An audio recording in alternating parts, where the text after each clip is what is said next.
Hello friends, it's Elagatua. Welcome back to another video, me commentating Advanced Wars by Web replays. Today we've got another matchup between myself and Starflash250. This one was immediately after the other replay that I commentated. If you want to watch that match before this one to get everything in order, you can check out the description. I'll put a link to the video in there. But as for this match, we have a Jake versus Jess matchup on Tornado Road V2. And I will be playing Jake in this matchup. And even before we get into the commentary, I think there's a lot to cover because this is a pretty high-level matchup in terms of just the strategy and a lot of the tactics involved and things like that. And so I want to spend a little bit of time even before we get into the actual game to break down the map a little bit and also break down the matchup because it's going to be very relevant to understanding what is actually happening as we get a little further into the game. So first, let me start out with the map. So Tornado Road, the best way to think about this map is there are kind of three different lanes. So what I mean by lanes is there's kind of like three different places where you're going to end up fighting your opponent. And you're probably not going to be fighting your opponent in all three places at once, but you could be fighting your opponent in two of the three places at once. And generally, the fighting is going to shift between the different lanes. So it's not necessarily just breaking the map down into thirds. So I think one lane kind of follows this part, and especially kind of down in here. That's one major conflict zone. You have the center, which is kind of around here. Actually, I'd probably reverse that. Hold on, let me, there we go. Okay, so one lane here, fighting here. And actually, another lane, it's more like here. I kind of drew the diagonal the wrong way. Because the player on the left is going to be kind of extending into this area, and the player on the right is going to be kind of extending into this area. And then the last lane is just the opposite of the bottom up here. Okay. So these are the three lanes where a lot of the fighting is going to be happening. Now, in terms of specific properties, there's actually not a whole lot of contested properties on this map, which seems kind of wild to think about considering how big it is. But actually, there's really, in my opinion, there's only two contested properties on each side. So you got this one on the end here. This is very contested. The comm tower is actually very contestable. So I'll include that. I didn't really consider that a property. And then maybe this city. Okay. Did I draw that right? Yeah. Yeah. So those are basically the only contestable properties on the map. Everything else is extraordinarily difficult to take, and you probably shouldn't. And so the way that this often breaks down is it will split very close down the middle.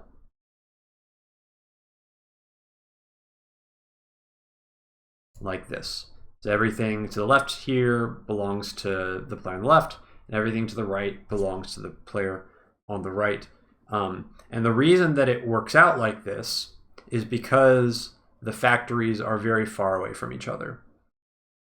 So what ends up happening here is because these factories are very far away from each other, you have these two factories, with the back factory often is your infantry factory, because the other two factories are kind of closer to the enemy, and so those will be often pumping vehicles. And then down here, you've got a factory and an airport. And so this factory especially is almost always pumping vehicles every single turn. And if you really want to get some additional quick firepower down here, you start building copters from this airport. And so the way that this works out is eventually, having the two factories up here is going to establish pressure against the one factory. And so this is going to end up being the strong side against the weak side, which is the one factory. But with the airport, sometimes you can kind of invest copters to flip this a little bit. So there's a little bit of challenging dynamics to deploy units on the correct side, the correct time, with the correct composition to match whatever your opponent is doing to try and gain some leverage into the contestable areas, which are, you know, like here and oops. What did I do? I lost my cursor. All right, we got it back. All right, so here,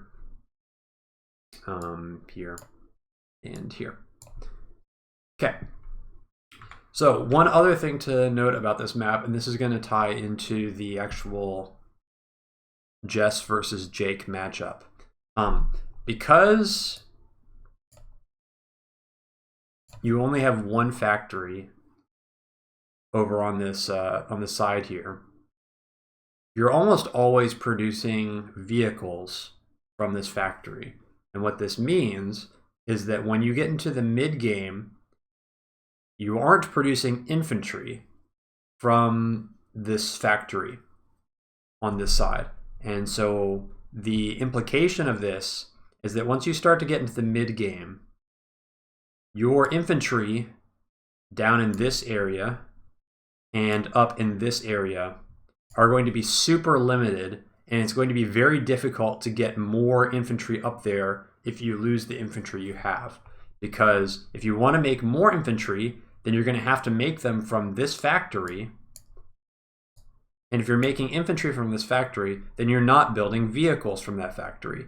So that's often very challenging, because if you're getting attacked there, you want to build vehicles.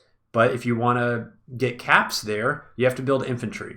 So this is an important dynamic to be aware of on this map. And some of the infantry deployment and strategy on this map needs to be considering that in the mid game, it's going to be very hard to get infantry down here.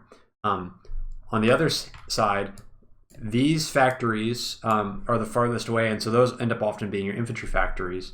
And so what happens is you'll get an infantry push in this direction and in this direction, because that's where your infantry are coming from. Okay, so that is why this city and this city end up being the contested cities. Like, it seems very random. Like, why wouldn't this city and this city be the contested cities? Like, it doesn't make sense. Because those two cities are actually closer. But actually, it makes sense because these two factories are the infantry factories. And so if you're trying to attack this city from the right side, or this city from the left side, you're attacking directly into the infantry reinforced line of your opponent. And so it ends up being very difficult to take those cities. But if you're attacking into this city from the right, or this city from the left, then it's directly in the line of your infantry reinforcement. And so you're going to have a better chance of actually controlling that zone. Okay. One other thing. Comm towers. So the comm tower, this belongs to the right side. This comm tower belongs to the left side. But as we mentioned earlier, because of the infantry reinforce issues on the one base side, as you get into the mid game, these comm towers are going to be under more and more threat, because they are going to be fighting into reinforcement from two bases from the opponent. And so naturally, you're going to get weaker on your comm tower side as the game goes along. So one of the things that you need to do on this map, it's very important to, first of all, secure your comm tower in the early game, because the longer you go without securing your comm tower, the worse it's going to get, because you're only going to get weaker on that one base side as the game goes on. So you need to make sure that you get that comm tower early so that you can have it for the rest of the game.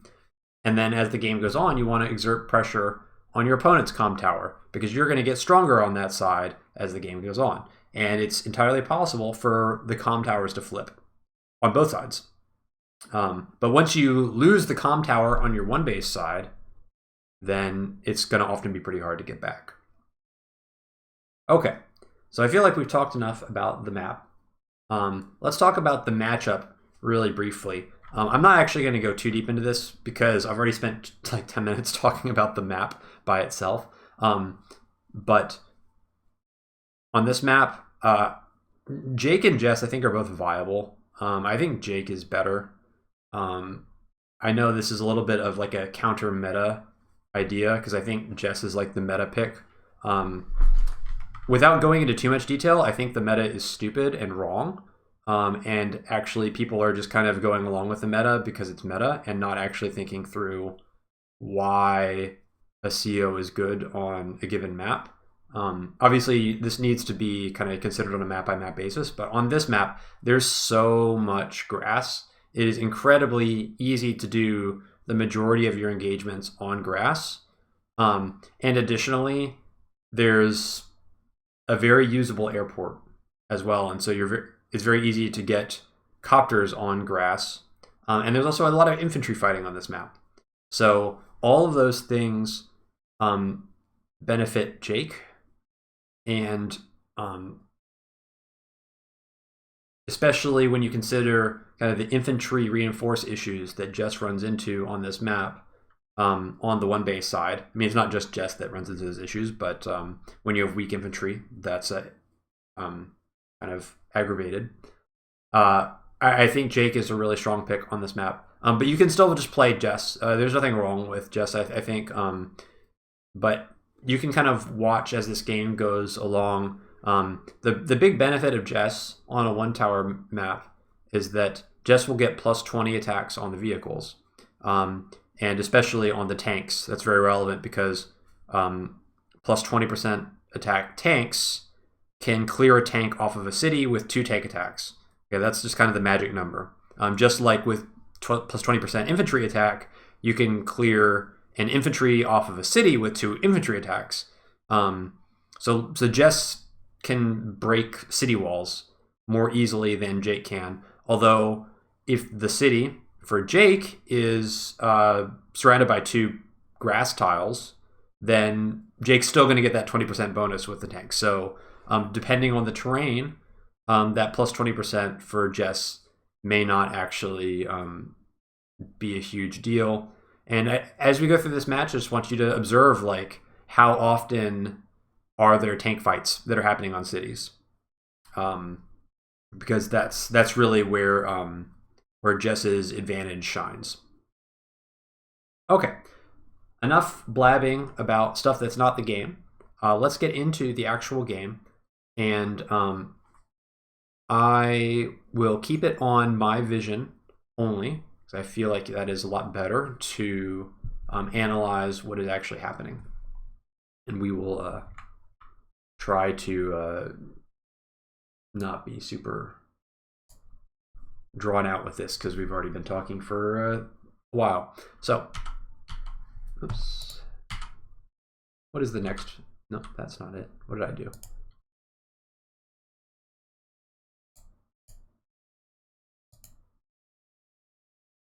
Okay, there we go. Sorry, I had to figure out the replay viewer controls. Okay, so standard infantry buys. Even though there's a city close to your HQ, I don't think it's good to try and get the extra income and skip the base. On some maps, that can be a thing. I know Starflash has done that on some maps. In my opinion, just keep it simple. Another thing that you can do is instead of moving this infantry down to here, you can actually start moving it up here because these cities often end up being really contested. But if you do that, it actually... I'd played around with the openers for a while before this game, and I felt like it was messing up my income curve a little bit. So I just decided to do kind of the most standard opening possible.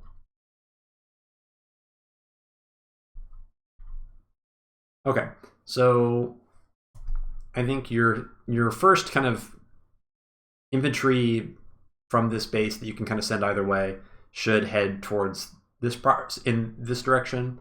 You don't really need to worry about this city. I think leaving this city for last is actually pretty good. There are so many cities that are within 2 moves of a base, and so I think basically any city that's within 2 moves of a base should be prioritized over this city, because you can literally get this city anytime you want later on, but pretty much any other direction on the map is more contested, so I think saving that for last is good.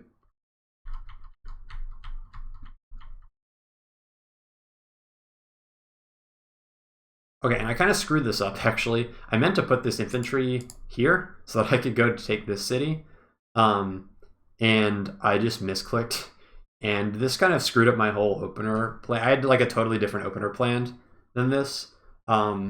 This is actually like a more aggressive positioning because I'm basically prop skipping this city in order to go down here. That can be okay, but it's good against different sets of openers from my opponent. If my opponent comes with like a really early recon, then it's kind of bad for me because you don't want to go for like these cities and run into like a day 3 or a day 4 recon and get harassed. That can be really messy.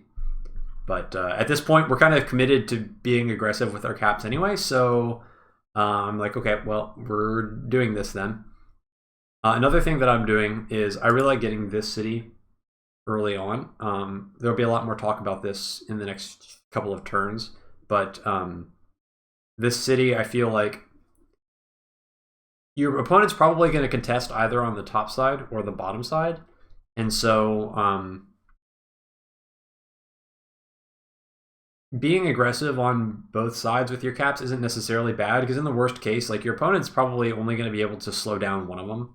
So if you're aggressive, like, if you're really lucky, you can get away with aggressive caps on both sides. But even if you're unlucky, you're still going to probably get away with aggressive caps on one of the sides. And then I also build the tank up here because I'm like, this is the standard side to get harassed on. You can see like a day 3 or a day 4 recon from this factory, and then because of the road, I can get down into this area very quickly, and especially contest this. And sometimes, if they really commit to contesting the comm tower, you got to be aware of that. So I think it's safe to build your first vehicles on this top side just to make sure that you get this comm tower captured. Because if you don't get it at the beginning, you're going to get weaker and weaker on this one base side the longer the game goes on. So if you don't get that tower, it's entirely possible that your opponent can put pressure on that for the rest of the game and like permanently deny it, and then you're fighting on 0 towers against Jess, that's real bad. So anyway, stuff's going on off screen. I like getting this mountain here, and then this is setting up for me to send this infantry to the tower really quickly, and then also I'm going to try and get this city pretty early. This city ends up being pretty contestable if your opponent goes early recon, and so now that I have the tank, I'm like, well, I might as well just go for it because I can defend this cap with the tank. So if a recon shows up, then I can play defense with the tank. And then I'm also getting this city. More on that later.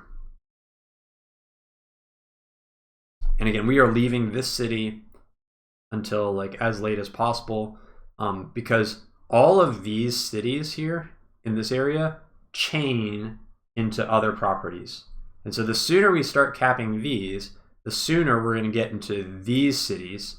And if we can get there fast enough, we might be able to get there before they're really contestable. Because often the pressure it's going to happen down here and here. It's not going to happen in the middle until later. So getting into this middle area with your infantry can sometimes help you avoid problems if you're fast enough. So that's why this infantry is coming this way. So I want to put him here and put this infantry here. And then this infantry is going to head up to here.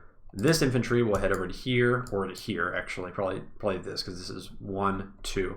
So we're getting to here quickly, we're getting to here quickly, and then this infantry here to here. So 1, 2, 3. these cities are going to get captured pretty quickly. And if this infantry here doesn't get interrupted, then he can come down to here. And so that's a very quick plan to get 1, 2, 3, 4, all of my contested cities taken care of pretty early. And again, if you get all your contested cities, you can just play defense, right? And at least play an even game from there and not have to worry so much. So that's kind of the secret of the order and why we're skipping this property. If we sent this infantry down here, then we're ultimately delaying our caps of the contested properties in the center by prioritizing this. We can just get this later. It's fine. It'll be there. I'm also building a recon on this side. I just want to see what's going on down here, especially if this comm tower capture is late. I would love to be able to put some pressure on it. And I'd also like to potentially disrupt any cap attempt on this city.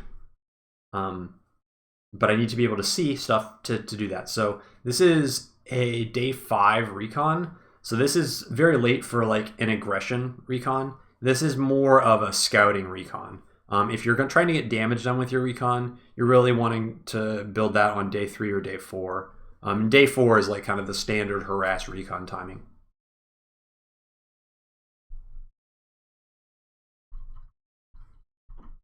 Okay, and so we don't see anything at all from Starflash, so that's great.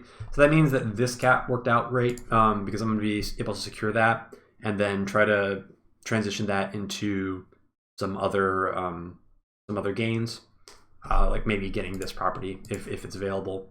But yeah, I haven't seen anything. So one thing I saw, I think Starflash in another game do on this build was build like a lot of tanks down here just to really secure the comm tower and play a more defensive style. So I'm kind of thinking that might be what Starflash is doing again this game. He might be doing something very similar to me where he built a tank up here and then like a recon over here and playing more defensively. So I'm just continuing my cap phase here and getting ready to lock down this comm tower. And then I build a recon on this side because you really need to have, I think, recons on both sides pretty early. And also this recon can get over to this area pretty quickly. So the reinforce is really quick, especially if I don't want to harass with it. And so now I'm finally going to get this city, but my chains have all started here, so that's working out great. And then I've saved 1K, and so I'm thinking about next turn I could potentially go early copter with 12K because copter is 9K plus 3K for 1 infantry from each of the bases. That's my plan, but we'll see what happens. So immediately we get hit on this property with a recon, which was pretty surprising. This is kind of a weird move. And we don't see anything else, I don't believe. Yeah, so this is a little bit of a weird move because, I mean, it's really obvious that this capture is already finished. So the only thing that's actually happening for Starflash is he's forcing a repair on this infantry, which messes with my funds a little bit. So now my plan to get a copter is out the window now because I had to repair the infantry. But I mean, the cap's done. So I mean, it's damaged or infantry that's repaired itself, but like it's not that valuable. And also, if I built a tank on this side at any point, this recon's getting smashed and probably killed. So it just seems strange to me. And I was thinking about like, okay, what if I just come in on the property and attack the recon with my recon? We have some good old recon and recon violence. But during this turn, it seemed so much of a weird move that it smelled like a trap. One interesting thing about this recon is based on the positioning, this has to be a day 4 recon. Okay, that's actually, it's really important to know that just based on the movement. So so that was Starflash's day 7. So day 6 it had to be here. Day 5 it had to be like over here. Actually, it's more like day 5 here, day 6 here, day 7 here, which means it had to be built on day 4. It had to be. That's just how the movement works. And so when you show that you have a day 4 recon, what it means is that this side can't have an aggressive tank, just based on the income. And I don't believe that this side can have a day 4 recon either. So it means that there's probably, just by showing that recon, it kind of means that there's not going to be any harass on this side, because there can't be another day 4 recon up here to harass and stuff. So I know I can kind of, like, I'm pretty sure that this comm tower cap is going to be safe. And I can be a little more aggressive with this tank. But there still could be a tank kind of further back here. But you can't day 4 recon into a day 5 tank. There's just not enough income on the map. I'm just going to have to take my word for that, because I did kind of the income curve checks. But what I did notice is that you can't have a day 4 recon into a day 5 artillery. And then I kind of planned it out and was like, oh, 1, 2, 3, 4, 5. 1, 2, 3, 4, 5. Well, that's awfully suspicious. What if he did day 4 recon into day 5 artillery and then put the artillery like right here, and he's using this recon as a bait? And I was like, oh, that really makes a lot of sense for what this could be. So actually, I really don't want to attack into this recon. And now I'm really glad that I took this property early, because if I didn't take this property as early as I did, this property would be locked down forever. Like, it'd be really, really hard to cap it. My infantry would be at 5 HP, and I would still have to try and cap this property. And if I try to fight into the recon, you know, I could be going into an artillery that's waiting for me, and it could be really bad. So, that being said, if we think there's an artillery here, what do we do? That's the real question.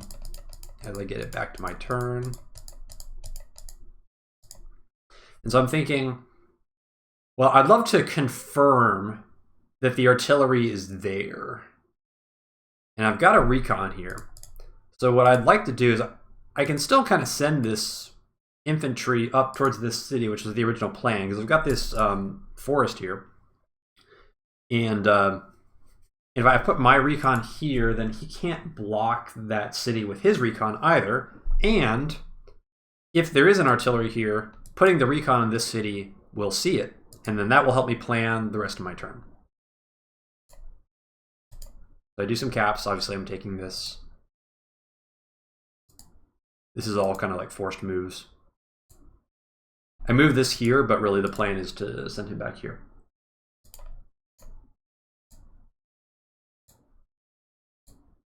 Okay, so I send my recon here, and wow, sure enough, there's an artillery here. And actually, this is really interesting to me too. So this infantry is up here as well, which means that he skipped a cap on this city to bring this infantry up here to defend this artillery. So now I'm feeling great, because now I scouted his opener, I didn't fall into the trap, and he took an economic risk to do this opener, and he's not even going to be able to deny this city. Like, so this is actually an amazing situation for me. Some of it is just kind of bad luck for Starflash, but it's also good play by me for not, you know, throwing anything into artillery range. So there's further implications of now scouting this artillery. The fact that this is recon into artillery means that there can't be a tank on the map, I think, for him at all until like next turn. Just that's how it works. Like, you can go recon, artillery, and then I think it's recon tank. So that's day 4, day 5, and then day 6 could be recon for him, and then day 7 is tank. So he might be building his first tank this turn, but there is no tank anywhere over here, and there's no tank anywhere down here. There's not enough money for it, which means this recon is actually safe. And I can actually counter harass with this recon as long as I don't put it in range of the artillery because I know there's going to be no tank to punish me. So one of these things, when you go for aggressive builds like this, and if they don't get damage, sometimes you're giving a lot of information to your opponent about what you have and what you don't have on the map, even if your opponent doesn't really see that much. And that is going to inform a lot of my decision making because I know that this side is safe and I can bully up here. Okay. So that's the majority of the opener covered. And so now I'm just going to play safe with my infantry here. I know that I kind of need to be a little defensive around here, but I just stay away from the artillery. That's all I need to do. And I can move this tank aggressively. I'm not intending to attack here at all. I just kind of want to see what his... Oh, I really wanted to see this city. Like if he was trying to sneak this city, I want to be able to interrupt this next turn. And also, I want the potential to maybe interrupt this city because I know there's no tank up here, so I can actually be a bully with my tank down in this area. So I'm kind of setting up for that. Like if I don't see anything here, then I might pull the recon down here and then try to interrupt this, or I can get in range with this infantry to get vision of the city and then send the tank in here. That's the idea. I just pull him back, and I get my own artillery here because I want to get 2 vehicles this turn. And unfortunately, because I had to repair that infantry, I can't do like tank recon infantry. I can do artillery recon infantry, but artillery is still really good on this map. There's so many chokes because of the mountains that artillery is pretty nice. So.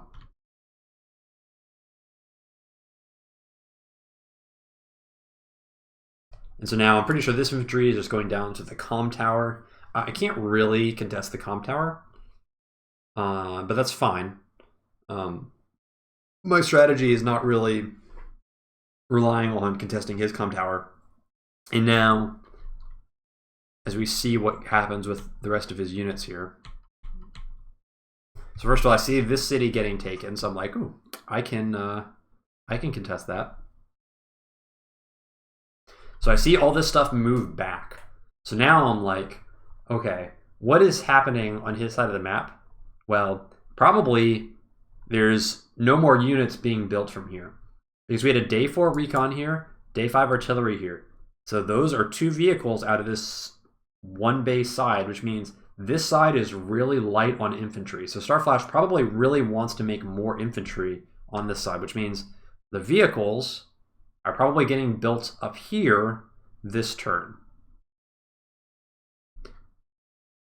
So he's looking to play defensively down here and probably starting to compensate with some units up here. So I'm just going to keep that in the back of my mind. Like I can kind of figure out what's being built even without seeing anything. But we got this recon out explicitly for the purpose of contesting the city. And that's why the tank is here. So we're definitely going to do that. And let's see what we see. Okay, we see a tank here. So what I'm about to show you is not something that you should attempt at home. Okay, this is what we would call, from those of us who come from the StarCraft world, this is special tactics. All right. I don't know exactly when I put this in this move. Okay, so I do some stuff with the recon to kind of see if the tank is back here, but or whether the recon's visible or the artillery is visible. But eventually, I'm going to move this tank and hit this tank. And there's a lot of reasons for that, but generally speaking, this is not something you should do. Okay, not something you should do. It's a crazy overextension. It's putting my tank within 1 reinforced distance of his base, which you should not do under almost any circumstances. But I'm going to do it because it's going to save this recon. And I did some calculations, and it basically guarantees me an even trade with the tank. So it saves my recon. It kind of forces an even trade with the tank. And you'll see what happens here for why it kind of has to be an even trade. Because I want to interrupt this cap, but I don't want to pull this infantry off the comm tower. And in fact, I attacked with this recon even before finishing the comm tower cap, because I wanted the option to potentially pull this infantry off and finish this infantry here.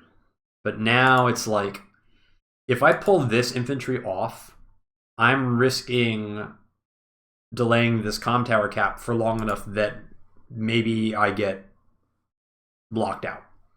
So actually, what would be better is if I cap this comm tower this turn and then kill this infantry next turn with this infantry. And that way I get both the comm tower and I deny this. But the only way to make sure that that works is I need to prevent this tank from killing my recon, which is on a zero defense road. So hopefully, so I finished this cap here. Do some infantry movement. And I'm gonna send my tank in here. Okay, so the reason why we can get away with this in this situation is because, first of all, if Starflash did not build a tank from this factory last turn, he cannot kill this tank. Okay, so he built an artillery or a recon from this factory or an infantry from this factory. This tank is going to get away, and Starflash is going to be tilted out of his mind. Now, that's pretty unlikely. If I were Starflash, I'm probably building a tank out of this factory 100% of the time. But the problem is that this tank is now in the way. And so if he wants to kill this tank, he must move this tank first before attacking with the full tank on the factory. And so if he's going to do that, he needs to move this tank probably on the forest and attack into my tank 4 HP into 8 HP. And there's a really good chance, actually, that that will kill this tank. And if this tank dies, then we have traded one tank for one tank, and it's an even trade. In the worst case, this tank will be left with 1 HP, and this tank will die. It's not the end of the world. Okay? But it's just a very specific trade that I set up to save this recon because of the terrain layout and because I don't know for sure whether he made that next tank. And if he didn't make the next tank, then it's like super, super, super good for me. But I'm assuming the worst case that he has a tank. Anyway, that's that play. But don't try that at home. So you can see, again, infantry movement, very aggressive. I've seen him retreat now, so I feel safe enough to go for this aggressive cap on this city. Even though I don't really have anything backing this up, I'm kind of bluffing like I do. I'm like, ooh, look at my tanks that are back here that are gonna mess you up if you come and interrupt this city. Even though I know you have a recon that can probably see this in this forest here. But if you come, like, your recon's gonna die, even though I have nothing to actually kill it. Because he's playing defensively, so he's telling me, like, oh, I'm weak over here, so I'm gonna be a bully. And by bully, I mean I'm just gonna set my recon here instead of in the forest, because I know that if he wants to interrupt this city, he wants to put the recon here. He doesn't want to put the recon in the woods, because actually this tile is closer to my reinforce. So it's more dangerous for him. It's more exposed. And I know he can't have a tank over here. So I know that there's no way that there's a tank that's going to come and hit my recon, right? Because we just saw the tank up here based on the income curve. So we know, like, his entire deploy, it was recon, artillery, and then the first tank's here. So there's no more tanks. There's no more money for any other tanks. So this recon's totally safe. A lot of these little details in this map. So I said at the beginning of this replay that this was a very high-level replay. That's what I'm talking about. Like, we can look at how much we see, and yet look at how much we know. We're getting a lot of information, even though we don't have, like, full vision. Obviously, it's fog, right? And so now we're going to start pushing down here, because we need to get this city, and the artillery reinforced to this area is really strong, and we're going to try to do the same thing that he did to me, where this artillery around this mountain, it's a very defensible position. So it's great to have artillery down that little choke. You can set up a little choke here with the infantry, and set artillery here. It's really strong, really hard to break. And then I want an artillery up on this side too. I think it's really good to have at least one infantry or one artillery on either side of this map, just to push on the sides because of these mountains. Lots of really good places to put artillery to hide behind the mountains, and there's a lot of grass for my artillery as well.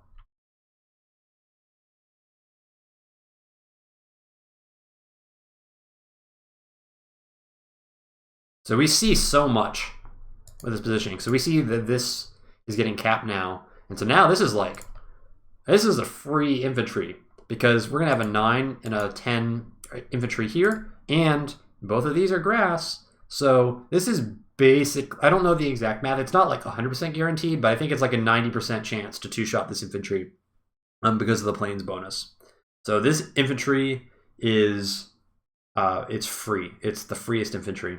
And we know we're going to kill this infantry too, because we got this infantry ready for it. So infantry fight already going well for me based on these moves. And so now we see what I talked about last turn. This tank had to move first before another tank can come up. And unfortunately, I think we're unlucky here. I don't know the exact roll. I didn't calculate it. But I think we were above 50% to actually kill this tank in the counterattack, and we lost the roll. But again, it's not the end of the world. We can live with it. And then there's the tank, so it's not super surprising. But that tank traded into 90% of another tank. So on the units lost tab, it looks ugly, but in practice, it's fine. And we've got our comm tower, and we're denying this city. So it did its job. And now he's going to put the infantry on the mountain. It's kind of annoying, but can't really do anything about that. But we got really good vision, because we've got a recon here and a recon here. So we know a lot about what's going on. And while this is happening, all of our infantry are pushing up into the center area. In this turn, we're going to cap this, this, this, and this. We're going to cap all 4 center tiles this turn on day 9, and then day 10, as long as we don't get interrupted, we're going to literally have control over every single contested property on our side of the map, or contestable property on our side of the map. So, there's been like a lot of fighting on the sides. We've been a little bit on the defensive side here, but really, like, our recon sees that there's nothing over here. So we're going to start to open up a small income lead, assuming we can lock down these cities in the center.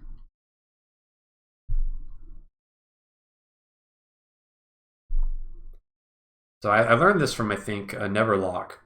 If you attack with the weaker infantry first, I think it improves the odds of you getting the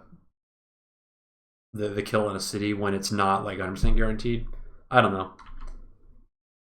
Regardless, we get it. I don't know what the math was exactly, but we get the free kill here, so that's great. And now I'm thinking, wow, this infantry is really exposed as well. We see nothing back here. There could be the artillery here, but I actually think it's more likely that the artillery is supporting this infantry and not this, because this cap's finished already. And if he was going to support a capping infantry, then he would have to put the artillery here, and we see this square, so it's probably not here. Doesn't make any sense for the artillery to be here. So artillery could be here, artillery could be like here, or here. So instead of trying to kill the infantry here, which is not really that great, I think it would be great to hit this infantry, because then this infantry can't run into my infantry here that just killed his infantry. And also, this recon will be backed up by this tank. And then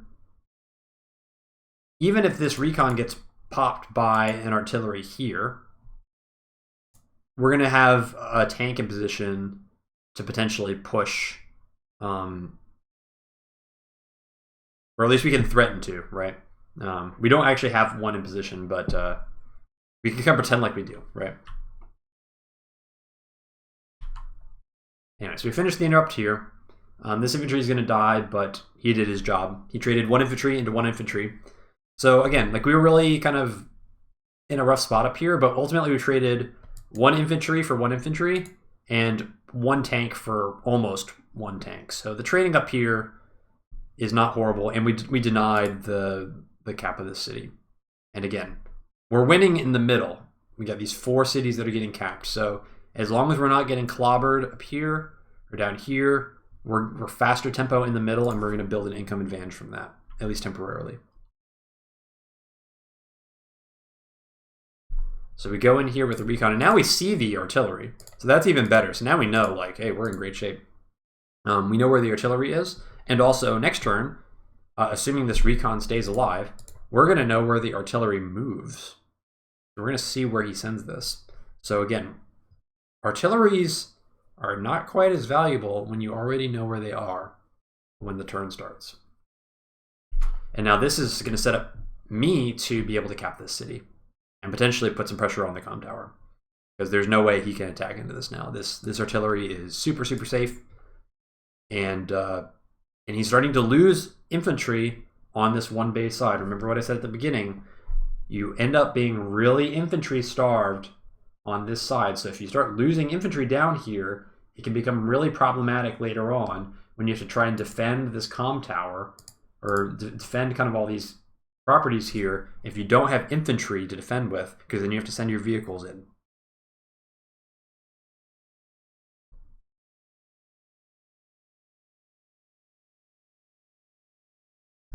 Okay, so we get good vision here. We can see that this is being capped. It's going to be kind of hard to deny this. We can send the recon in, but it's kind of like asking the recon to get murdered, so probably not going to do that. And then this infantry gets killed, and he wants to put the tank here so that he can send this infantry to cap it.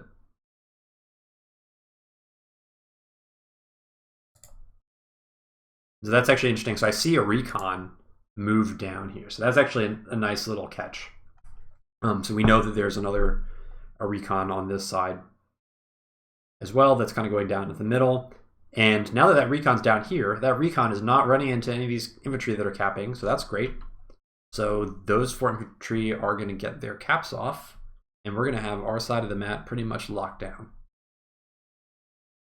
And we see everything shift up here. So now it's like, I wonder why he's shifting all these things up this way. Well, it's probably to start capping these properties and to defend them with the recon and the artillery. Which means if he's going up here, that means that there's not a lot that's going to be down here, and I can continue to exert pressure in this little corner and force him to defend. So he's going to be kind of stretched between the 3 lanes.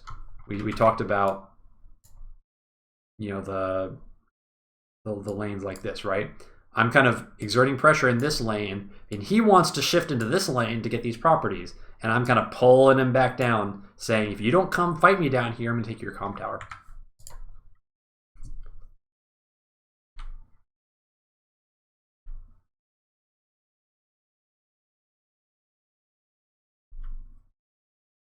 So we get our caps here in the center. And then I move this recon on to pick off the 1 HP tank.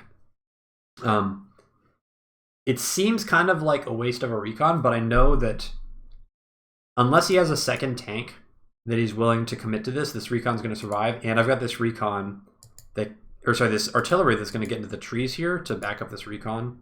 And I've got a tank that's coming as well. So if 2 tanks come and fight this recon, the artillery is going to get a free shot off, and I'm going to have a tank here to also get a free shot off on a tank. Unfortunately, I can't really interrupt this capture, but you can't always interrupt the capture. It's just, that's life. Additionally, he doesn't have vision of me getting this this artillery in. We saw the recon go down this way anyway, so we know that we've slipped this in, and so this artillery is going to be kind of safe. I put this infantry here just in case he tried to move this tank around here to hit the recon, because then he could hit the recon and also get vision of the artillery. So I'm just putting the infantry there to prevent that, so that if he wants to try and attack the artillery, he's going to have to commit 2 tanks and get like really overextended in this area, rather than try to get everything by hitting the recon and getting vision in one move. There's a little detail there.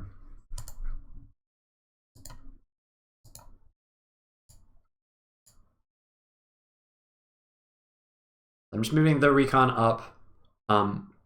Really what I want to do is I want to see if I can pick off this infantry. And so I'm moving this up to see if the artillery is like here. Because now that I see no artillery in my vision, I know that this space is safe. Because if the artillery is here, it's not going to be able to hit the forest. It's kind of nice to have 2 recons in this situation. But again, I'm really picking on the infantry here, knowing, as I mentioned, the 1 base side ends up being really infantry starved, and we've already managed to pick off 2 infantry down here, so that's going to make defending this tile really difficult, and you can see all the stuff's here, and none of the stuff's down here. And also, again, I get to see the tank, I get to see the recon, I see it all, and I'm not in range. So I've done really, really good work here, picking off units, finding value, and also staying out of artillery range.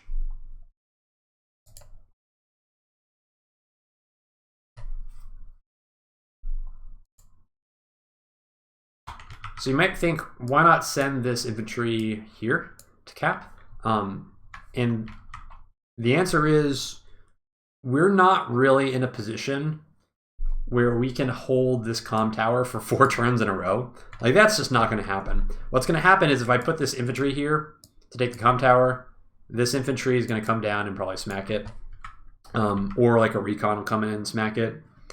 So I think it's better just to heal it up, and then we can go after this comm tower in like a turn or 2. We know that we've got time. This city hasn't even started being capped yet. So Starflash is going to have to defend the center area for a few turns in order to lock down this city. And if we start capping this with a full HP infantry, then we only need to control this area for 2 turns rather than 4. So it's okay to be patient.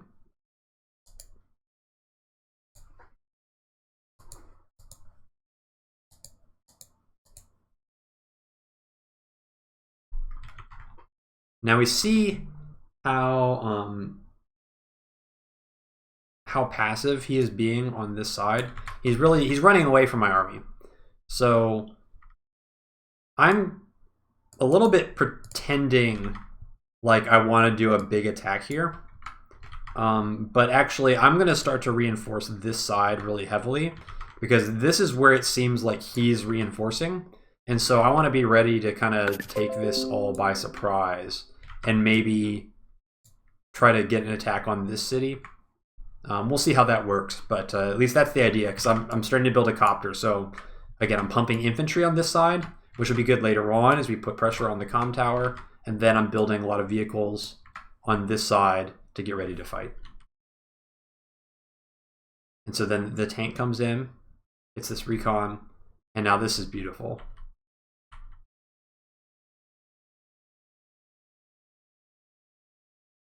And again, we see everything, right? So now we know that the recon's in here. And we see the tank. And we see the copter. It's unbelievable. So this recon is worth its freaking weight in gold.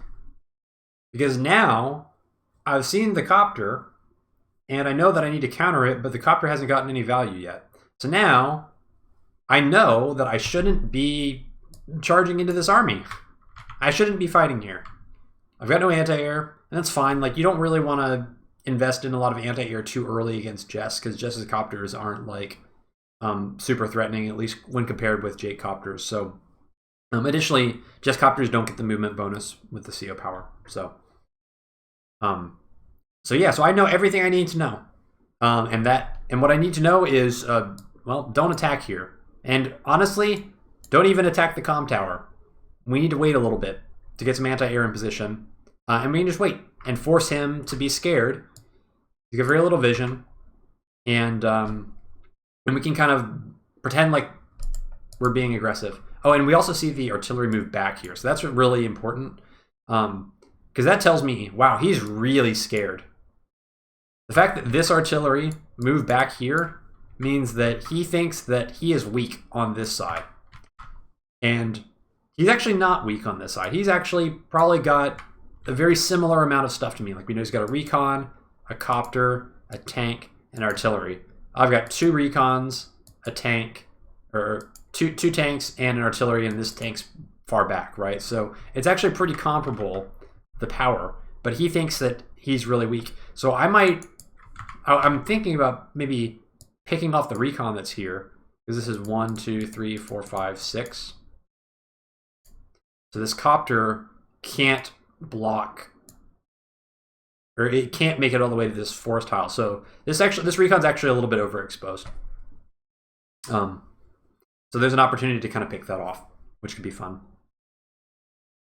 And I didn't even talk about this side. I mean, this side is going amazing, right? Like my trap was sprung, my recon dies, but I'm going to get a first hit on both of these tanks with a tank and with the artillery. And then not only am I going to get the first hit off, but then next turn, I have really strong reinforced to this side as well. So everything's looking great. And yeah, I mean, his recon's too late to actually do any harassment here. So this really doesn't accomplish anything.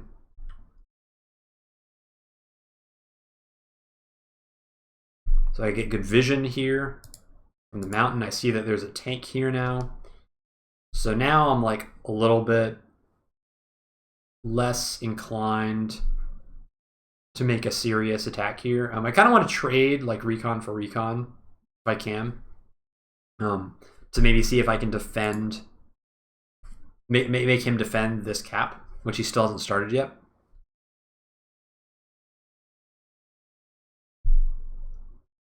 This is kind of nice. I get a little more vision here.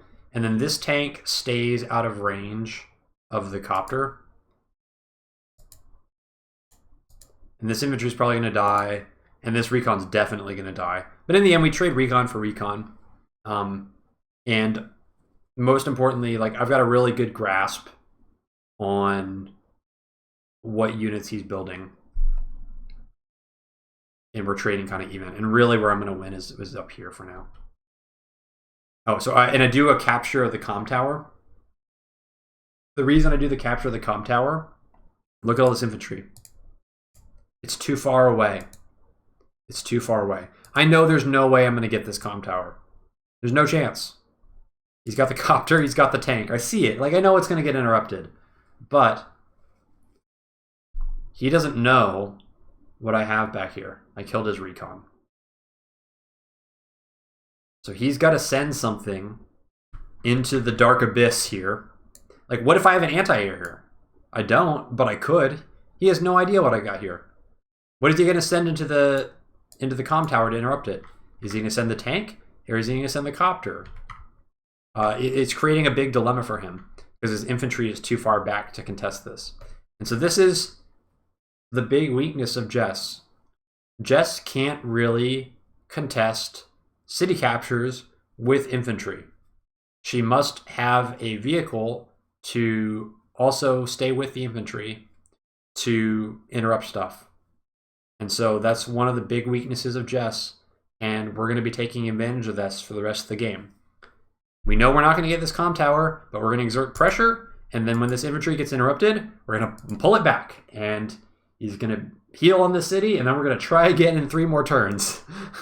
Because repairing infantry is cheap, and again, if this tank hits this infantry, well, it's not hitting this infantry, Or if this copter hits this infantry, and this copter is not hitting this infantry or this recon or this tank. So it's opportunity lost. It's not opportunity cost. It's opportunity lost, where I'm forcing him to fight my infantry, take a big risk, and then also miss out on attacking a more valuable target.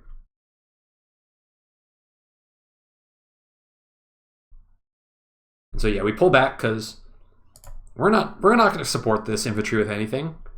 Like, Starflash almost has power. We know we're not going to get this. But we're pretending like we're strong down there, even though we're not strong down there. And it's his problem now. We're shifting lanes. Okay? We're pretending like we're strong here, but we're actually strong here. And we're taking advantage of the vision that we cleared. The recon's gone. So now Starflash is not going to see any of this.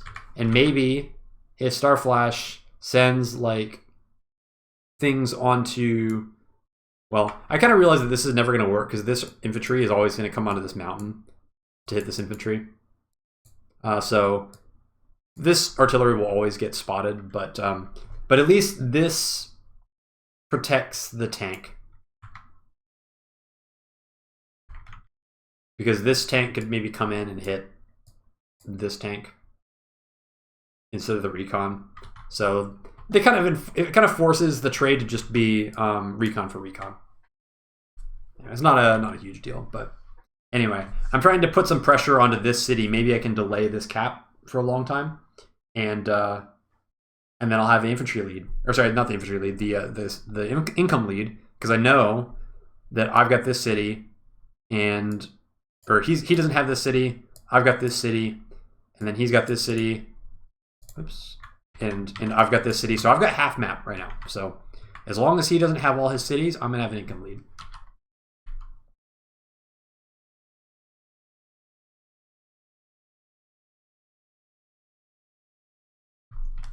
And we don't really have anything to fight against this recon, so I just kind of shift him away. And I'm like, hey, we're gonna have a big infantry fight here. Because again, this is the infantry base. I said this before the game. Infantry is pushing this way. Look at all these infantry. Look at all these infantry coming. So I'm trying to pull all these infantry to put pressure on this base.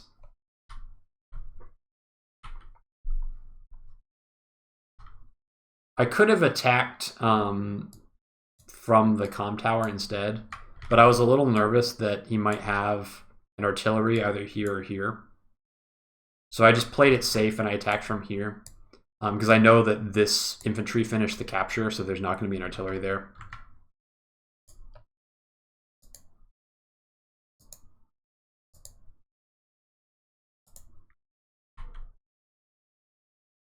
So now I get an anti-air because we saw the copter. And then I'm getting my copters as well. Because we're starting to get close to power time. So he's got enough for a CO power now. And if he attacks into me, I want to basically blast into him with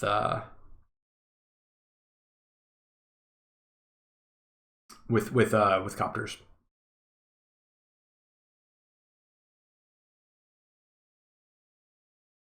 So yeah, we lose that infantry, lose the recon. We knew those were going to be lost. And then the copter comes in to interrupt the comm tower. We can't really do anything about that, but we know where the copter is, so that's good. And again, this tank is now on this city, which means he's not capping this city. So that recon did a great job. Even though I lost an extra infantry in this trade, I've delayed the cap. So it's like, you know, another 1,000 lost, another 1,000 lost. Every turn he's not capping this city, I'm gaining 1,000.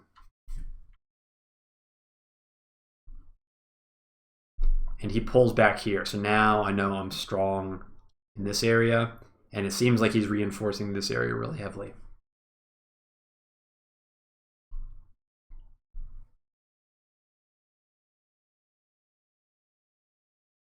Okay, and I start to see his infantry here. So now it's like, okay, now we're starting to fight in the middle lane.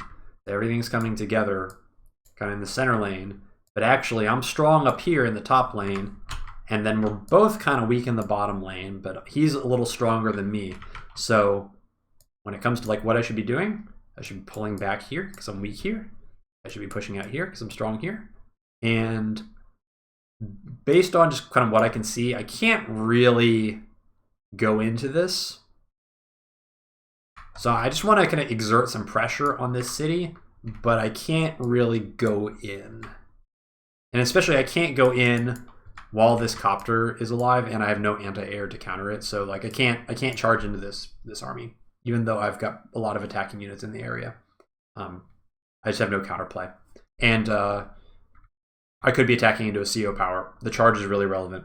And the plan is I want to get CO powered, and then if I get CO powered, I'm probably going to get block rock as a counterattack.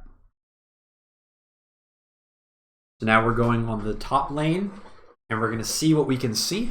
We see a tank that's on the city that's being repaired, and so I'm like, great, let's put some pressure up here, because we've got the choke blocked with 2 infantry, and eventually I'm going to end up picking off this tank because it's a little aggressive, but I'm like, if I can kind of clog up this area, there's a chance that I can flip this city.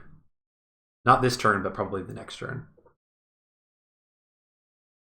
And now I'm a little bit sad because if I had had a little better vision over here, if I could have gotten onto this mountain with one of these infantry, I guess I couldn't have taken out both of the coppers, or both of the repairing tanks. I take that back. Anyway. But, so we kill one of the tanks for free.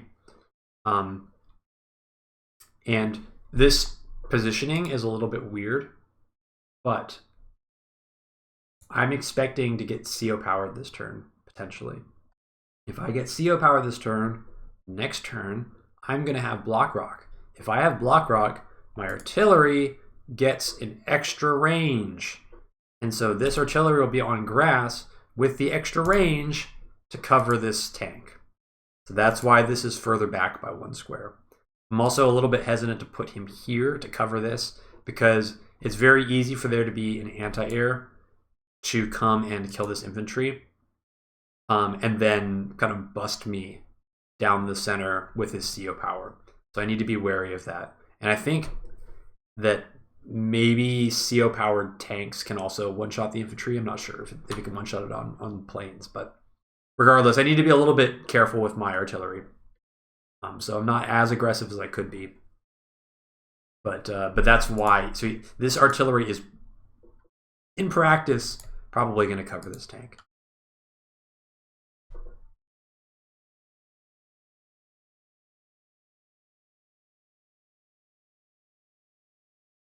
So again, we're kind of anticipating the power.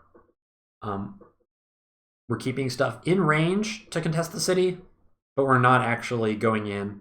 There's no reason to fight into the army, because then we would get counterattacked and probably slaughtered really badly with the CO power. So we can take our time. We're doing fine.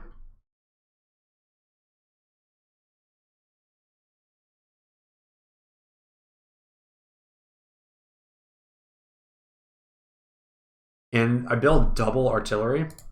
I a little bit regret this because having another tank up here probably would have been smarter,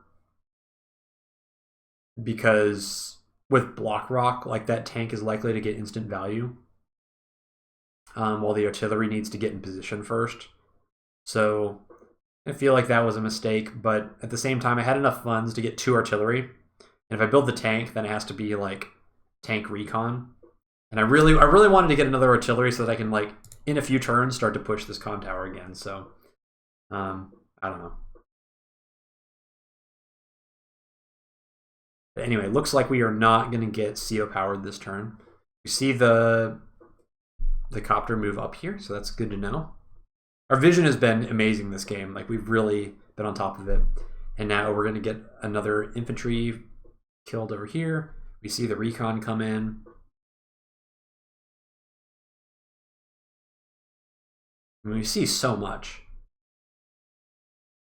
And I see the tank move down, and I'm like, great, let's lock down this city and be really aggressive, because he has not been able to see any of my copters. So I'm going to go in with the copters and really surprise him. And either I'm going to force him to come in with anti-air, in which case I've got a lot of tanks and the artillery to counterattack with. Or the copters are going to go crazy, and I'm hoping that I can just flip the city. If I flip the city, then I'm going to have like income advantage for the rest of the game, because there's no way he's getting this city down here. So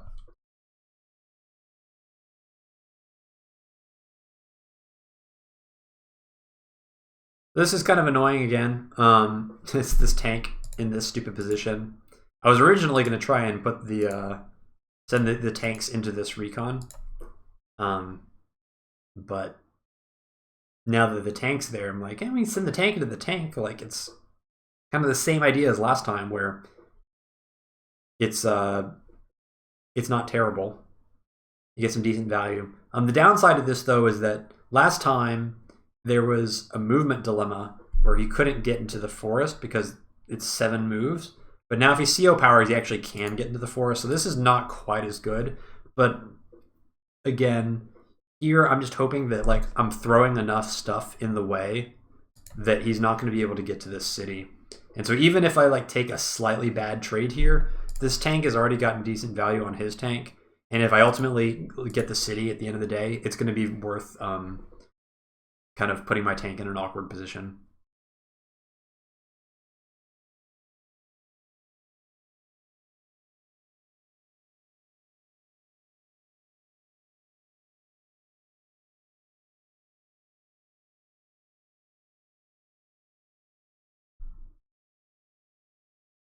And so again, we are rotating up here.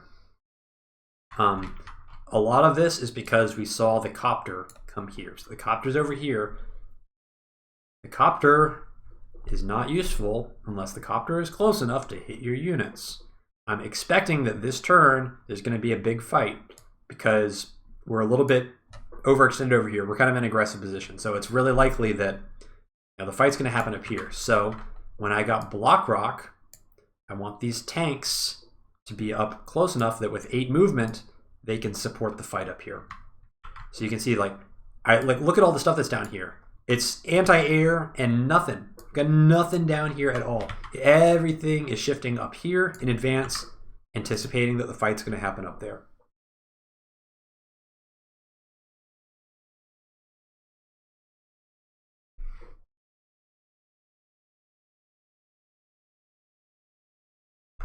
And we're trying to run away from his center of strength, right? This is where all the strong stuff is.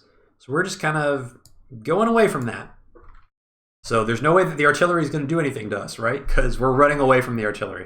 The artillery is probably right here, right? Like that's where you'd have it if you had an artillery. So it ain't going to do any good if I'm not attacking into this city.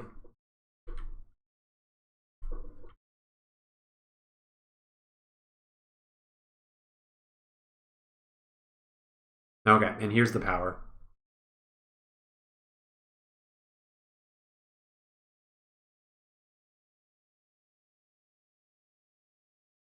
Unfortunately, he did manage to find a way through to kill that that capping infantry.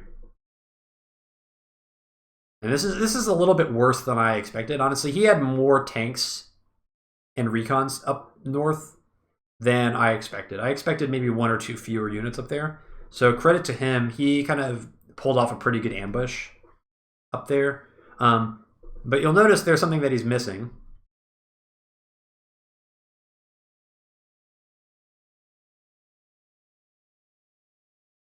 And that's anti-air. And I also want you to notice, look at all these tanks that are here during the power that are not fighting. They aren't doing anything during the power because I've been running away from his army. And so it doesn't do you any good to have tanks that are super powerful if they aren't in range to actually hit anything.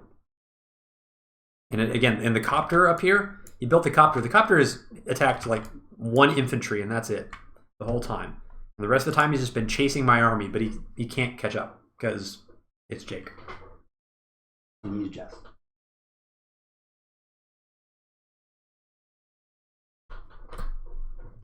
And now he powered, but for me, it's block rock time. Now the counterattack. It's the classic CO power, but then you get countered by the superpower. And this turn, I'm not gonna go too deep into like kind of the planning of this turn. I was really mad about this turn. This turn had some really, really horrible rolling for me. There's actually a really meaningful roll that went very badly for me. And it's this artillery is going to attack into this tank. And with superpower, it's got like the plus 40 because it's on the plains. So actually this, I believe the roll is like 66 to 70% on a 7 HP tank, which in practice is like, obviously you don't know what the actual HP value is, but, and that tank's been repaired a little bit, but I think it's like 80 or 90% chance to one hit this tank. It's this here. And if it one-shots the tank, it ends up being really good because then my backup plan is to move this move this infantry on the mountain and then finish it off. Because I need to clear this tile so that I can have a grass tile to hit the recon. Because I can one-shot that recon if I have a tank on the grass. So kind of everything is about clearing this tile so that I can get an efficient hit on this recon with one of these tanks, because these tanks, again, were shifting up. But because this artillery does not kill this tank in one hit, I have to move this infantry onto the mountain. And what I wanted to do is I wanted to move this infantry onto the city and cap it. And so I'll kind of come back to this at the end of the turn. But it ends up being like really important that it really unlucky for me that it didn't work that way, because it would have made this turn a lot stronger. I think I also had a chance to kill this tank and I didn't, which was unlucky. One hilarious thing though is because this tank has 1 HP, I can just move it down here and I'm now blocking the reinforce this way. I mean, he can go around this way, but it's slower. And now I know that he's built an anti-air, which is not surprising, right? Because I revealed the copter last turn. But so if he wants to kill this tank, he's either got to move this anti-air over and then attack it, which is going to delay the anti-air another turn, or he's got to come this way. And then what's going to kill this thing? Because this base is 1, 2, 3, 4, 5, 6 away, so even this base can't reinforce to this tile. So what is he gonna do? Is he gonna like pull a tank back to kill my 1 HP tank? Anyway, it's super hilarious trolling by me. So I need to kill this infantry. I really hated how it worked out. I had to use like a recon and a tank on an infantry, but I needed to clear the way to basically get in here. That was the only way to do it.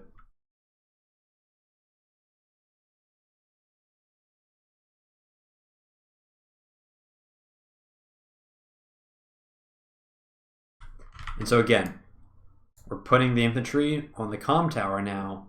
We're not really attacking in force down here, but all the infantry's here. Where's the infantry here? The one base side is super infantry starved. So he must bring in a vehicle to deal with the cap. If he brings in a vehicle to deal with the cap, look what's waiting. I've got an artillery waiting for him. This is why Jess can be really weak. You need vehicles to contest the caps. You don't have infantry to contest the caps in position. I mean, they're generally not strong enough to clear off the infantry, and so you need vehicle support. So we're stretching Jess thin. We're abusing the lanes. We got the 3 lanes. Look how the map is set up right now. I'm really trying to be strong up here. I'm really weak in the middle. Look at all this crap. I've got nothing. Infantry. Look at all this junk. I know there's a copter back here. So I'm just trying to attack in a different place. Stretch Jess to the corners and try to waste the time of all these powerful units attacking where they're weak. So what do you think I should do with all these infantry now that I'm like super weak here? We pull them all back. We're giving up vision. That's okay. So we're anticipating that there's going to be attack in this direction. So like we said, the beginning of the map, the infantry base is here. The infantry reinforce is this way. Where are the infantry going to push? They're probably going to push here. So we want to be far back here. And when the infantry come this way, we are going to get the first strike with all of our infantry from back here. And if he attacks here, well, we can also defend that with infantry as well. So this is why Jake is strong. Jake can contest the caps on the cities with just infantry. Jess can't, but Jake can. I'm going to use my infantry to defend the center while my vehicles fight on the sides. We're getting the maximum value that we can from our CO. And again, pulling these infantry out of the center. I don't want to fight in the center. He's really strong there. He's got like 1 billion tanks. So we're just not going to be there.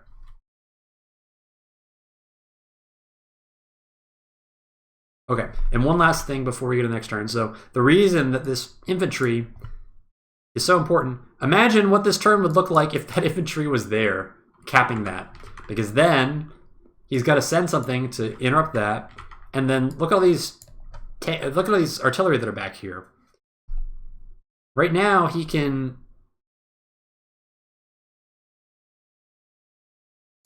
send a tank onto here, kill this artillery, and then we knew he had a tank here, and he can come in here and hit this artillery. But if the infantry was here, he's got to go through either the infantry or the copter. So if he has no anti-air, then all these artillery are going to be safe. But the fact that I didn't get that roll made my entire position massively weaker because now he gets a free bust on my artillery here. And I've got enough artillery that, like, if he goes in deep enough, like, this artillery is definitely going to get shot off. But I was really pissed about this because I planned it out really nicely, and then that happened. And it just, it would have been so much better had I gotten that one roll. Yeah, and so he sees everything, right? Like, it just sucks.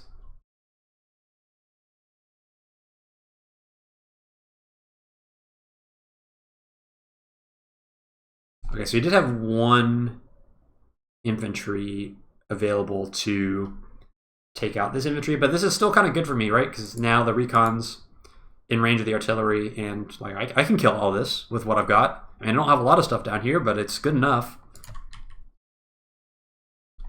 And now he's got to commit stuff down here when the fight is happening up here. So he's getting pulled in 2 directions at the same time. And we see the infantry here. So we know there's an attack coming this way. So we're just going to be ready for it.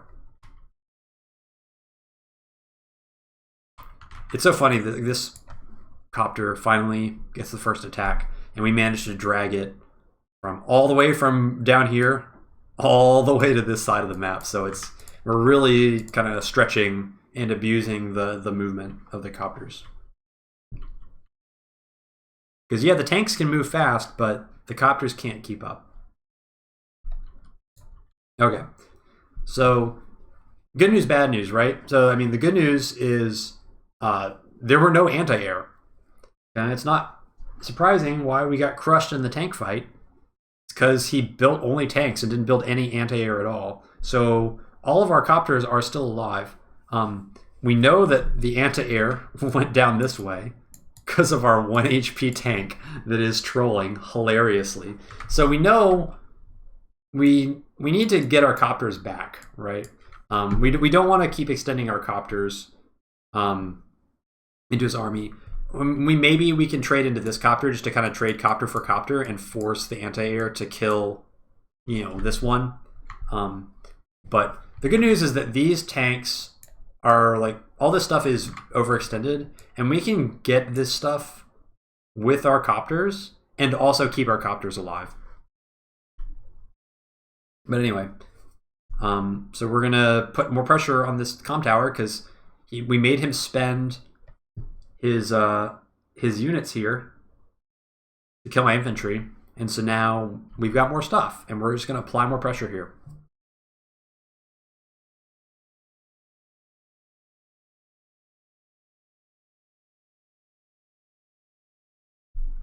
And so now, like, unfortunately, we can't finish off this infantry. It would have been super nice if we could have finished this off, because then, like, we know he's going to interrupt it with the infantry and just kind of sack it in there, and we can't really do anything about it. But, you know, we could have potentially gotten the comm tower this turn. It's just a little bit unfortunate that it didn't work out that way. And I actually think I messed this up, right? I remember being mad about this turn for some reason. I think like I messed up the movement somehow. I think there was a way that I could have done this differently. Trying to remember how.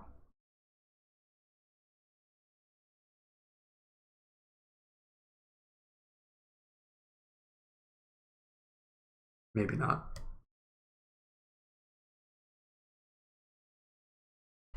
Maybe I couldn't have. I don't know.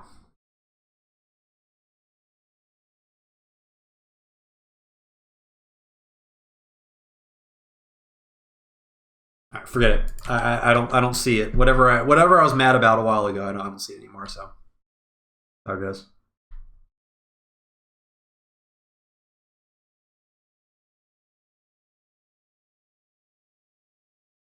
Anyway, so we're just trying to have good position with our copters. We know that our copters are on limited time here. We don't need to worry about this copter. It's actually better for him to send... Oh, I remember why I did this. It's to basically force him to use the CO power.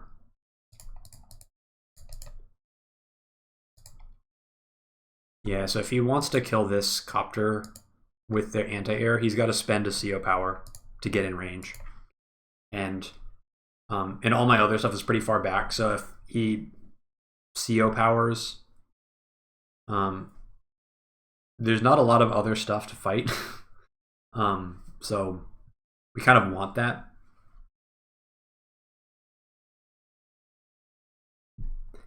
And then again, we know that the attack is going to be crashing in here.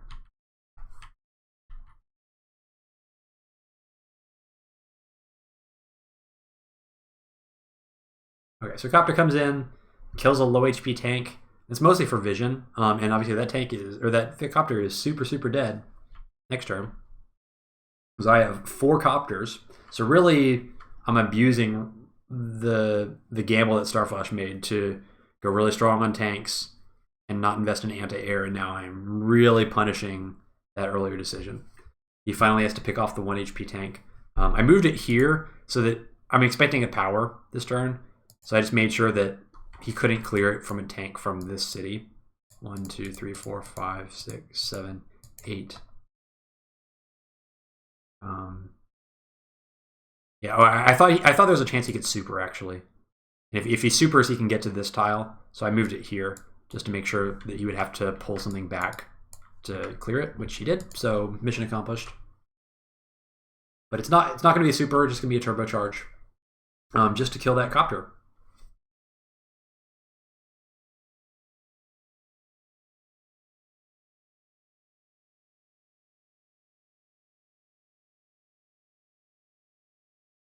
Okay, so now this is, it seems bad, but it's not that horrible.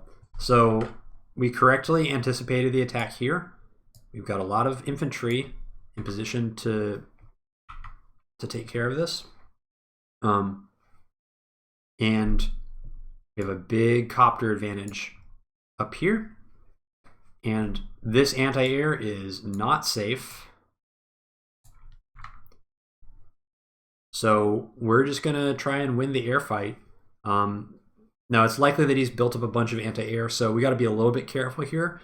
But as long as we're kind of fighting back in this area, it's not so bad. Because now he's extending into me. And so this is, you know, my defendable area. I'm not extending into here, which is really his, well, especially like here. This is his defendable area. This is my defendable area. And again, he's extended into me over here. And then over here, I mean, this doesn't look great for me. He's got more tanks than I do, but at the same time, I've got more infantry than he does, and I'm going to wipe his infantry this turn. So, again, I've mentioned this a lot of times before. We're going to see this again. It looks really bad for me down here, but I can kill these infantry, and then I have more infantry. I can put it on the comm tower, and Jess can't contest captures with infantry alone. Jess must also support it with vehicles. So, even though there's more tanks here than I have, some vehicle unit is going to have to kill or fight the infantry that I put on this comm tower. Really annoying stuff for Jess.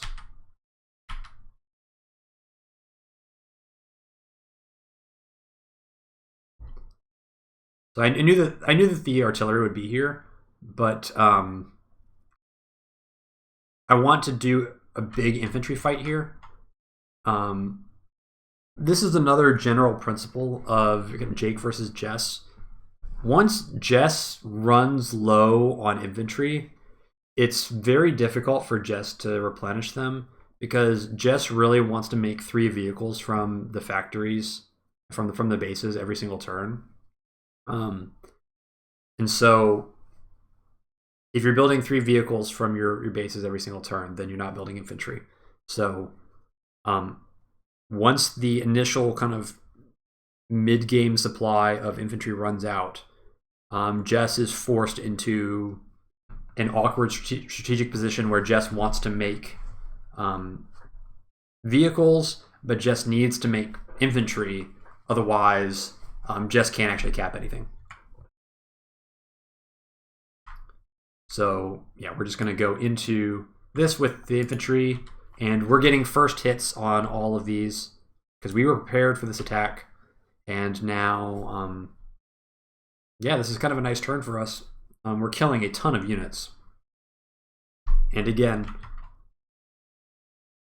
we know we're not going to get this this cap, but there's 2 tanks here, and one of them is going to have to hit the infantry on the comm tower and not this recon or not this anti-air, and much more valuable targets to be hitting, but instead something's going to have to hit this infantry. Super annoying tactics that I'm taking advantage of here.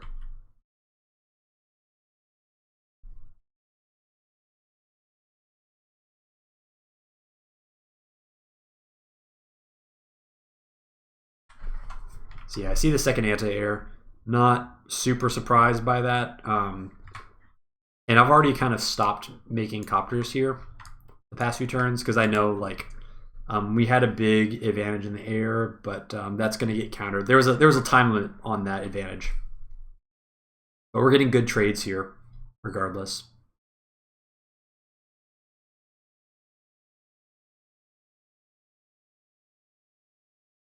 And now it's Neotank turn.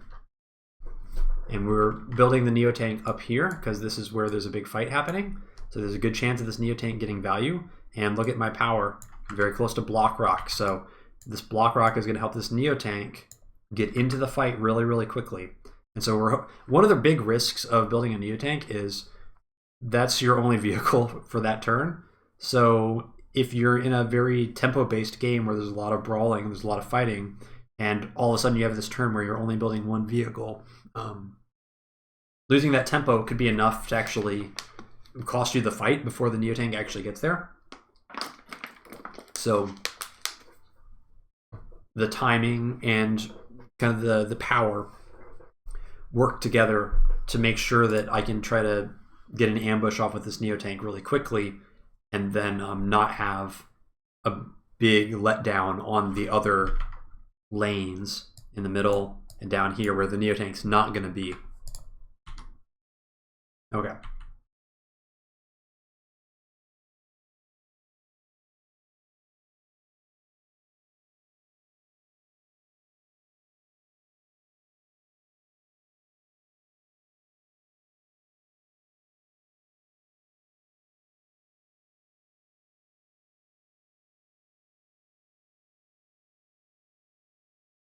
So yeah, not gonna lie, I got popped really hard this turn. But it's kind of like good news, bad news. It looks really bad on paper because I was not anticipating so many units showing up down here. Like, look at all this stuff. Look at all these tanks and the copter too. Like, wow, these guys really got messed up pretty bad. And actually, there was enough stuff down here to take out all the targets of opportunity, including that anti-air and that recon. The good news is that I actually have this anti-air still, so I can actually still come in and kill this this copter if I want to, although it's kind of a death wish for the anti-air, but it's there if I want it, so we'll think about that. Good news is that now, look at the lanes. Now it's me who is strong in the center because I won the infantry fight. And this looks pretty bad, but it's not the end of the world. There's no immediate threat of capping anything. And next turn, my Neotank's going to be in position. So this seems bad, but keep in mind, all these units being created down here means this is not getting reinforced because this is getting reinforced. So there's probably not a whole lot behind this. And once the Neotank starts fighting here, like we know there's not going to be any Neotank showing up, for example. So we have the power to turn this side around. Now this is my block rock turn.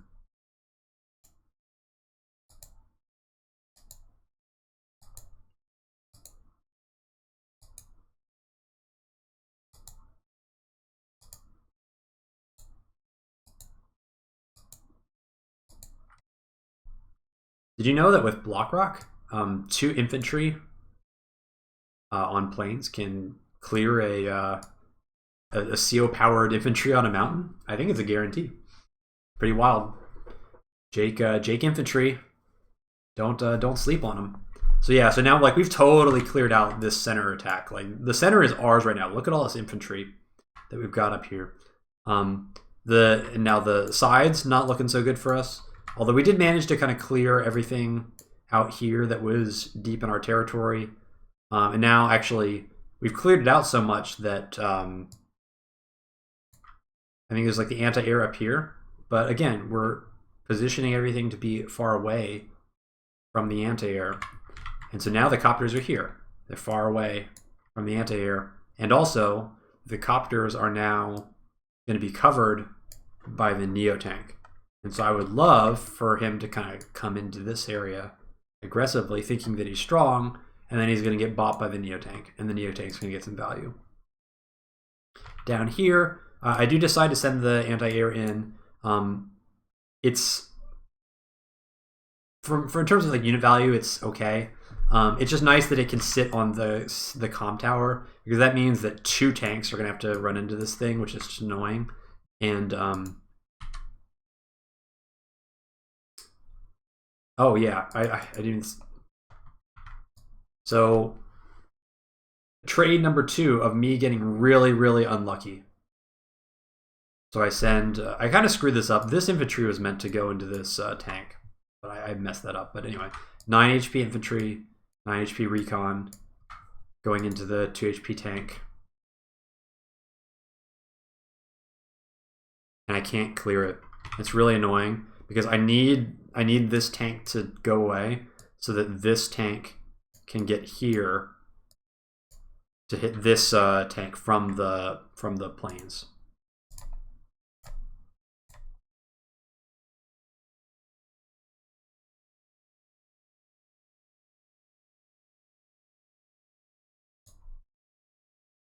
So the fact that I had to use this tank to finish this off meant that I couldn't use this tank to either finish this tank or to trade into this one, because I could have taken this tank down to like 5 HP by putting it here, but instead I have to waste it hitting the 1 HP tank. So I was really mad about that. I don't know what the percentages were on that, but that was another really impactful roll that went against me.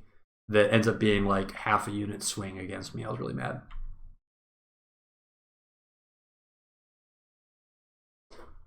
And the reason that this is so important is I weaken a lot of these units down here. And then my infantry advantage means I can just put this infantry on the city, and Jess has no infantry. And Jess has to send a vehicle unit to contest this cap. Said it like a million times. So any vehicle unit that is contesting this cap is a vehicle unit that is not attacking one of these units. So we're just being really, really obnoxious. We know we're not going to get the cap. It's just a distraction. But we know that Jess wants to be attacking my vehicles and winning the vehicle fight. But instead, Jess has to waste time hitting the infantry. It's not even going to kill the infantry. It's going to get it low. And then I'm going to retreat the infantry and heal it up and do it again in 3 turns. So I may be like kind of losing the vehicle fight a little bit, but I've won the infantry fight so hard, and we're going to start exploiting it like crazy. And then 3 tanks this turn. I just need a lot of vehicle units. I built the Neo tank, so I'm going to be low on total vehicle count. So I'm compensating for that this turn by building a ton of vehicles.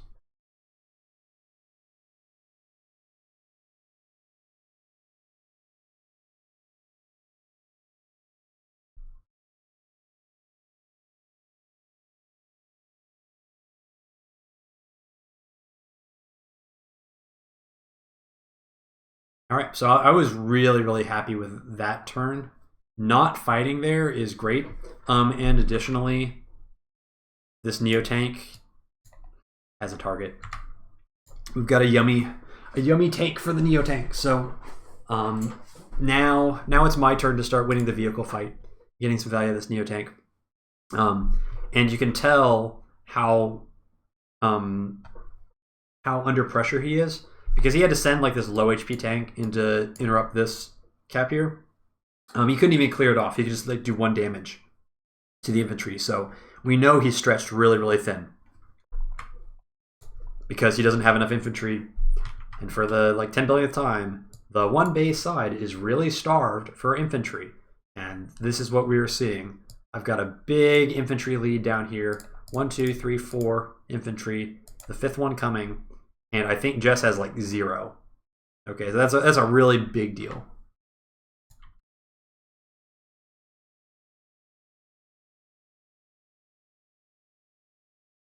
So now I see this anti-air here. I'm like, this is even better. Because now, I was worried that maybe there'd be like a artillery over here. So I needed to get a little bit of vision before I committed with my Neo. But now that I see the anti-air here, I can clear off this tank and put the Neo tank on the city. And then, like, who cares? Like, my Neo tank's on a city. It doesn't matter what you do. Like, okay, even if you have a Neo tank to counter me, it's not the end of the world. I'm getting great value because I'm going to get this anti-air for free. Bop. Now we're in good shape. And now look at this. It's so annoying. I just send the infantry onto the city. He does have an infantry here, but he can't clear this off with this infantry alone. He's got to have something else. And so he wants to be sending his vehicles into this army, but he can't because he's got to send his vehicles into my infantry that are capping the cities.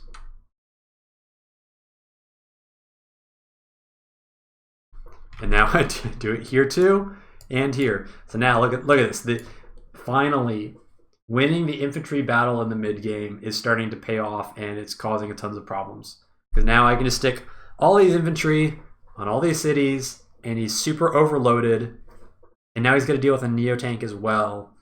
And if you got to commit 3 vehicles to interrupting caps, the counterattack on those vehicles with my vehicles is going to be really hard to deal with.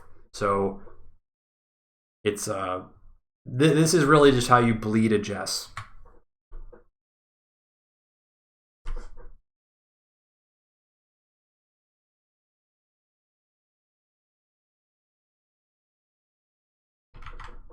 Yeah, so we saw that he was kind of strong down here, and so we're like, great, we'll go elsewhere. If you're strong here, don't care, we'll just run away and switch into the middle lane. So we took all our stuff here, and now we're in the middle lane, and we're going to kind of consolidate around our Neo tank and put pressure on the center because that's where we're strong.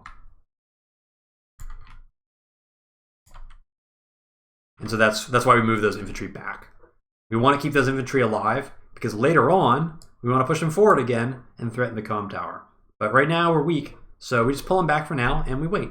We got time.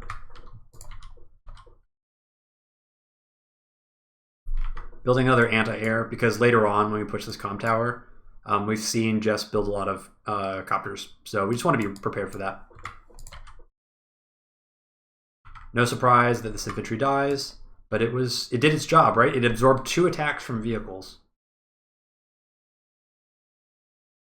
This was a little sloppy positioning by me. I probably should have put that tank in a different place.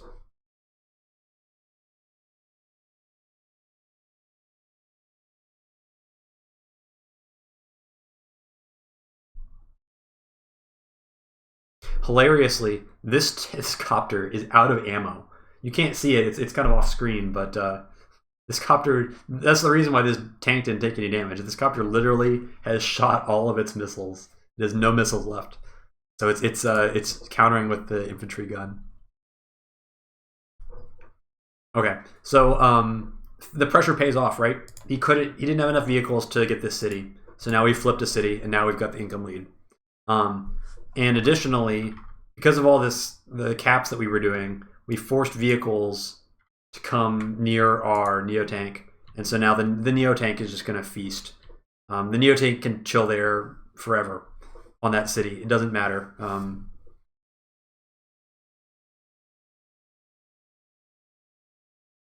And now we're just getting really, really efficient fights here. Like, we know he's likely to attack into this. Like, we're in CO power range again. So this stuff is likely to get attacked. And that's fine. Because if this stuff all dies, we just pull the Neo tank back. But we already got the advantage that we wanted from this because we got a property. So now we're gonna start snowballing in income.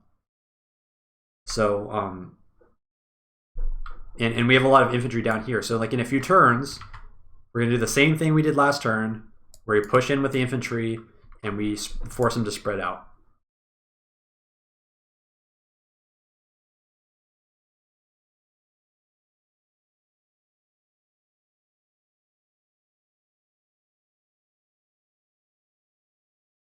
And so again, we've got a lot of pressure up here, and we're hoping that we're going to magnet all of these units up here, and then this lane is going to be wide open. You can see that we're starting to reinforce with a bunch of stuff down here. So if we can kind of use the Neo tank as bait and pull all of these units that we see up this way, then this area is going to be really weak again. And I mentioned about the one base side being really starved of infantry. You can see that that's the case for me also, because this property is completely undefended and I just can't take advantage of it because I've finally spent all of my infantry. And I've got some infantry that are up here, but they're a long ways from getting up here, and a lot of them are going to get smacked this turn.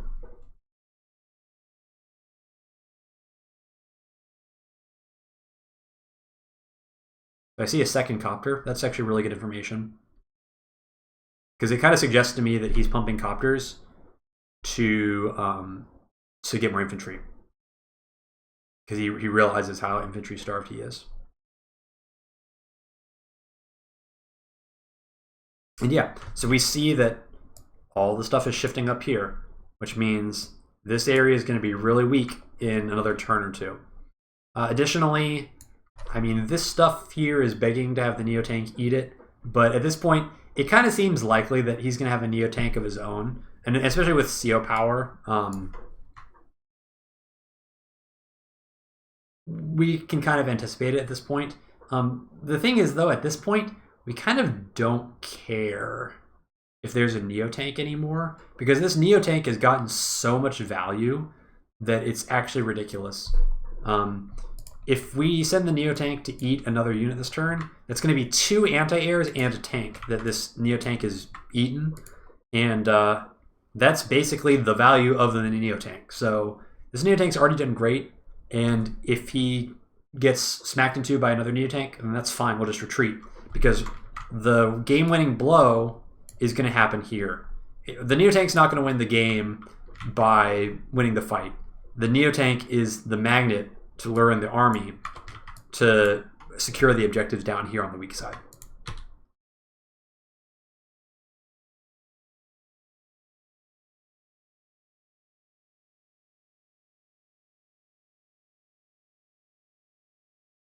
So that's really annoying, right?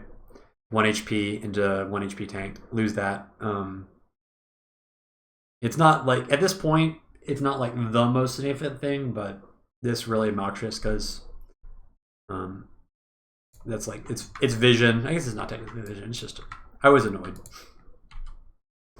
But again, putting pressure on with the caps, right? Like we know that this city is not likely to be secured by us, but we're giving the illusion that we're going to be putting pressure on up here with our Neotank. But actually, look at this. This is where the pressure is actually going to be happening. And we're trying to get some infantry up here as well because we know that this area is super undefended. So eventually, eventually the infantry will make it all the way up there, but not for a little bit. And yeah, we're leaving this stuff to basically die. But that's okay. It's dying by design, and regardless this turn, this stuff is going to be retreating.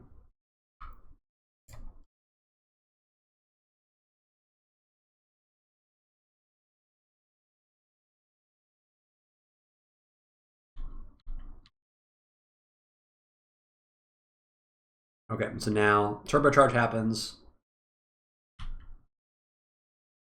Sends the recon just to see. And again, turbocharged tank has to hit an infantry. Really painful for Jess. Look at all these targets that he would have rather sent that tank into, but he has to spend it on an infantry. And then I got a little lucky with the rolls, I think, maybe. Because he got a bunch of 1 HP tanks, so he had to send like another tank into the 1 HP tank to clear away for the Neotank. So we gotta get popped there. Not super surprising. We knew that was going to happen.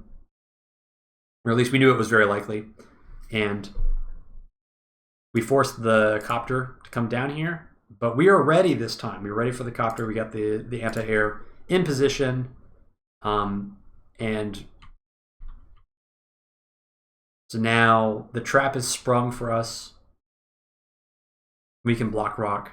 And this block rock is mostly to get all of this stuff into position down here.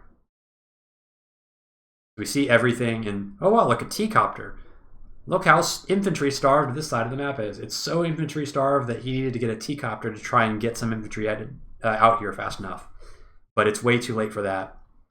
And now, look at all these units that I've got down here. This finally is not something that can be broken through very easily, especially when it's super powered. So now this comm tower, finally, it's going to be mine. And now, who cares what happens up here? Because now I'm going to get the comm tower. So yeah, my Neotank got popped, but it doesn't matter because I got the objective.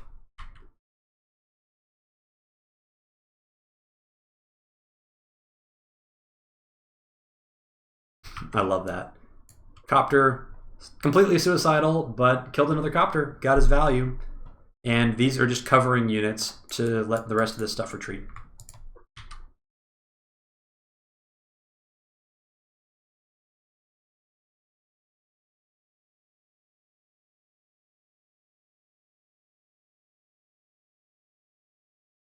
And then I get another Neotank because I've got the income advantage now, so 24k per turn. You can do Neotank, infantry every turn as long as you're not doing repairs. So I know if I pump Neotanks on this side, there's no way that a push is going to be able to gain momentum up here, especially not without a comm tower.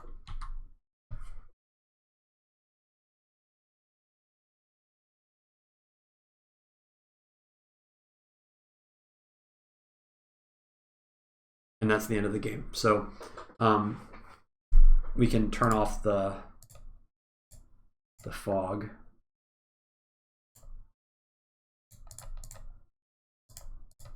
And you can see there's nothing down here that can contest this. So like we were going to get both of these properties.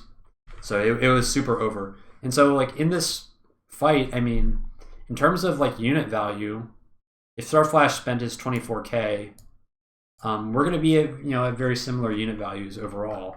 I didn't really win this game by fighting like a lot better. I won this game by fighting even, gaining the infantry advantage, and then abusing the heck out of my infantry to stretch him really, really thin until I had the right opportunity to secure the game. So I think you can understand now why I said this was a really high-level game. It wasn't just about like two armies smashing into each other and then one army ended up winning. Because actually, in the end, like, I mean, this army is stronger than what I've got here, and this army is stronger than what he's got down here. But it's about the map control, and it's about the infantry, and a lot of the strategy rather than the actual armies fighting. Anyway, this is a really long replay review, nearly 2 hours. I'm tired. I'm gonna take a break, but it's Christmas Eve today when I'm recording this, so I hope you all have a wonderful Christmas out there and a wonderful New Year, and we will see you in 2024. And with that, I've been Elagatua, and we'll see you next time. Thanks a lot.